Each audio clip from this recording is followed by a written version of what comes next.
Hello, everyone. Welcome back to Black Book Stacks. I'm your host, Chariandy Sanders. Thank you for all your likes, shares, and subscribes.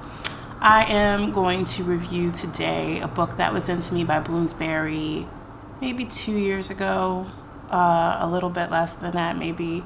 And it is a book by David Chariandy. I hope I'm saying his last name wrong.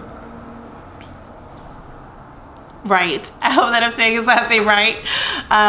And oh man, it's Saturday morning where I am, so apparently it's been a long week. This is a book about two brothers. One is named Michael, the other is Francis, and it's essentially about it's set outside of Toronto. And the housing projects there, and there are a lot of parallels between the brothers and their experiences with police, for instance, and being harassed by police and brutalized by police, the exposure to violence that a lot of boys in the neighborhood, a lot of whom are first generation Americans or second generation, living with their first generation parents who have arrived in Canada and created this sort of multicultural universe. And the two boys, Michael and Francis, are coming of age. It's definitely like a coming of age story. There's a single mom who is Trinidadian, and I get that her patois. I'm so Bronx sometimes, like it's just things I can't pronounce. Anyway, I do try to get them right, not wrong.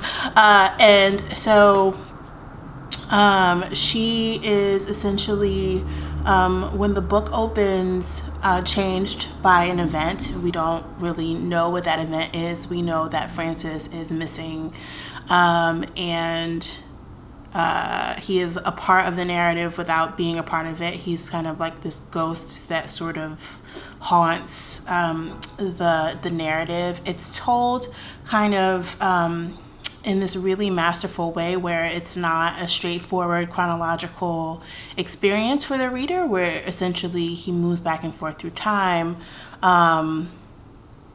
And we see the differences in the personality between Michael and Francis right away.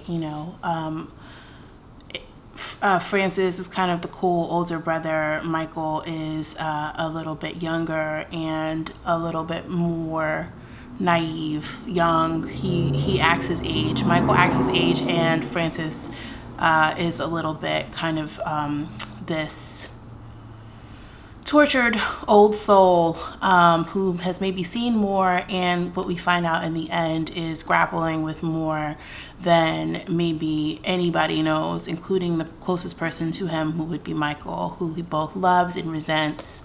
And it's just rendered in such a beautiful, intimate way. I think that a lot of our narratives of Black brotherhood have to do with tension and envy and trauma.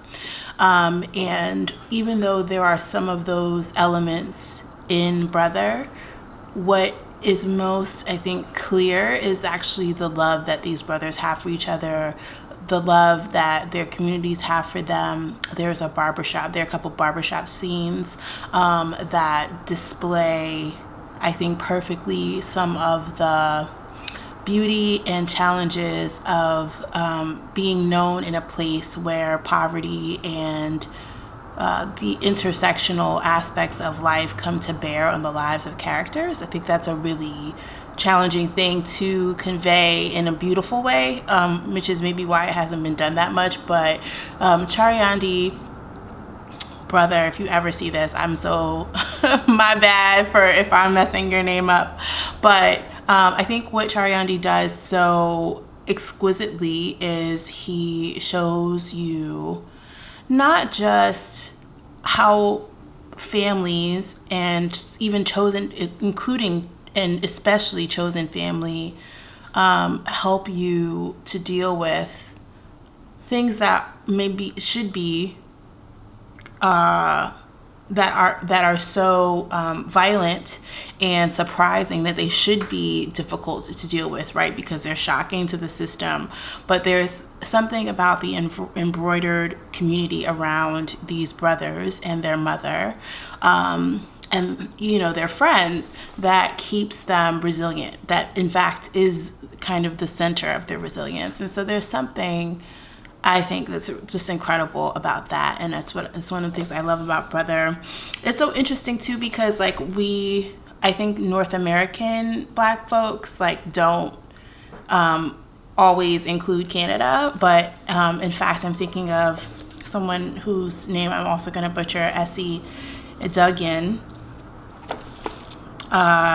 and Washington Black. That was an experience. Reading that was like a whole nother imagining for me of Canada during slavery times in the US, right? Like I just hadn't really given it much thought. And here I have never thought about housing complexes outside of Toronto. Like when I hear about Toronto, I'm very US about it, right? Like I don't really know any of the stuff happening in Canada the way that I maybe would like to, outside of Drake, right? Like how annoying must that be for Black Canadians, where the most popular frame of reference you have, especially for creative arts, is Drake. But now we have other names to add to that. I think there's someone, Bernadine Evaristo. Give me grace, y'all. Anyway, so I think that I think it's Girl, Woman, Other. So that's also a book I want to read. So the Black Canadians are holding it down. They probably always have been. I just didn't know about it. So I'm happy to be introduced to Brother. I think there's, Bloomsbury was kind enough to send this to me. Although, like I said, a little bit, almost 2 years before I actually got to read it. But it's a quick read. It's about 170 plus pages. It goes very, very fast. I think I finished it within a day. So I highly recommend this. There's a follow-up that Bloomsbury also sent me, or maybe his third book. He's written a book called Succulent. It might be French, and I don't speak French, but that was his debut. And then it looks like he won the 2017 Rogers Writers Trust Fiction Prize and was longlisted for the Giller Prize. Yeah, so it came out July 2018. Really good one to pick up. And with that, thank you for your attention. I hope that if you have read the book, have read the writer, you'll let me know in the comments what you thought, because I'd be curious to hear it. Also, any recommendations you have for Black Canadian writers other than the ones that I mentioned would be cool. I guess I'm just curious to learn more about what's out there. All right, guys. See you again soon. Thanks again for tuning in.